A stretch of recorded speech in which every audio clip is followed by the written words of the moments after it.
Airplants. I love airplants. One of the reasons I love airplants is they're amazing at accentuating your interior spaces.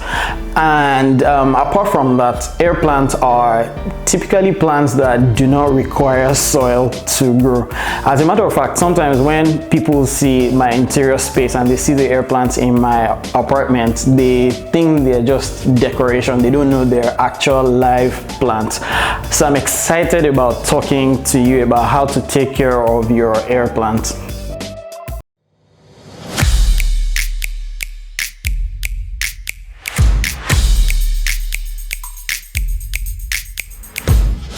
So air plants are epiphytes. That's they're generally plants that grow on other plants, and they naturally don't require soil. So an example of an epiphyte will be your algae and bromeliads, and I think you could also say orchids. Some orchids are, or orchids generally are, a type of epiphytes. So what they do for like bromeliads and orchids, they have roots that's generally attached to other plants.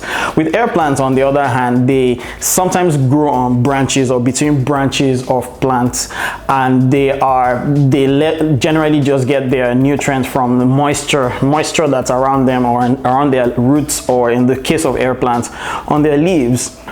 So because they generally don't require soil and watering of your soil and your plant, they are generally very easy to take care of, provided you have the right light for them.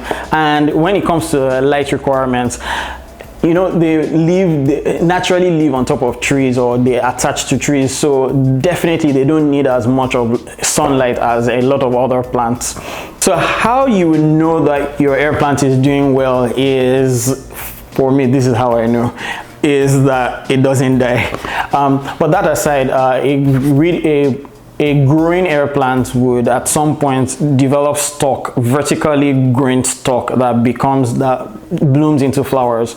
So as a rule of thumb, if your air plant hasn't died in a couple of months, you're probably doing something good. So in this video, I'm going to be talking to you about how to take care of your air plant. And before I go into that, if you're new to this channel, or if you've watched any of my videos, this is a good time for you to subscribe. That way it lets me know that people are watching. So subscribe to my channel. So I've seen a few recommendations for how to take care of your air plant.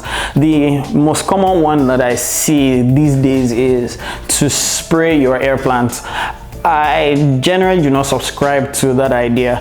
It would work if you know what you're doing, but if you don't know what you're doing, you're probably going to spray your air plant, and the water droplets may stagnate on your air plant and will cause death. And I would argue that that's one of the major reasons air plants die. So my recommendation is that you get a sink or a big bowl, something that you can immerse your air plant in. For me, it's my sink. So I just run my tap water and fill my sink to the very top, and then I submerge my air plant in that sink and let it stand for about 30 minutes while I do something random. So after 30 minutes, what I do is I take my air plant out of the water. I have a Tillandsia Xerographica. I take that out of the sink, and then I shake it till all the droplets are out of the air plant. Then I turn it upside down to let the remaining droplets find their way out of or off of the leaves.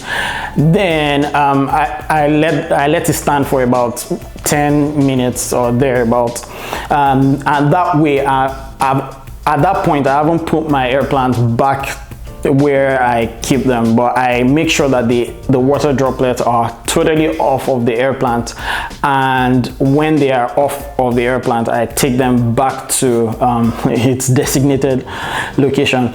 This way I'm making sure I'm staying with my air plant to make sure that those water droplets are not infecting or they don't stagnate on the leaves. That's very, very important, and that's probably one of the major tips that you're going to get out of this video.